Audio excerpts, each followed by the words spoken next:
एक रेतीले समंदर किनारे जहां लहरें अपनी कहानियां कहने आती थीं, वहीं एक कलाकार अपनी उंगलियों से रेत पर चित्र उकेरता था।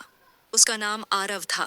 उसके लिए रेत केवल मिट्टी का कण नहीं थी, बल्कि एक कैनवास थी जिस पर वह अपने सपनों, भावनाओं और कहानियों को आकार देता था।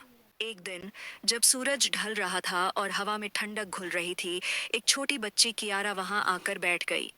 उसकी आंखों में अनगिनत सवाल थे। वह ध्यान से आरव को देख रही थी, जो अपनी उंगलियों से रेत पर एक कहानी बुन रहा था।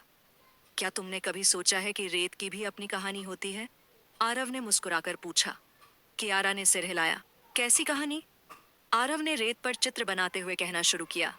यह कहानी है दो दोस्तों की, अयान और सूरज। दोनों बचपन से साथ थे, सपने देखते थे और साथ में अपने भविष्य के बारे में बातें करते थे। लेकिन जैसे जैसे समय बीता, उनके रास्ते अलग हो गए।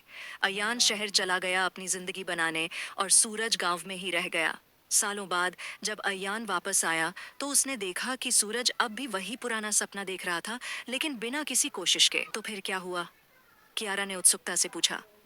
आरव ने मुस्कुराते हुए रेत पर अगला चित्र बनाया। अयान ने सूरज को समझाया कि सपने देखने और उन्हें पूरा करने के बीच मेहनत का पुल होता है। अगर हम उस पुल को पार नहीं करते, तो हमारे सपने केवल रेत पर लिखी कहानी बनकर रह जाते हैं, जिन्हें लहरें मिटा देती हैं। कियारा ने सोचा और धीरे से कहा, मतलब हमें अपने सपनों को सच करने के लिए मेहनत करनी होगी। आरव ने सिर हिलाया और आखिरी तस्वीर बनाकर कहा, हाँ, और यही हमारी कहानी है। अगर हम कोशिश करें, तो हमारी कहानी रेत पर नहीं, बल्कि दिलों में लिखी जाएगी। सूरज डूब रहा था, पर कियारा की आंखों में एक नई चमक थी। वह उठी और कहा, अब मैं भी अपनी कहानी खुद लिखूंगी। आरव मुस्कुराया, क्योंकि वह जानता था उसकी रेत की कहानी ने एक नई चिंगारी जला दी थी।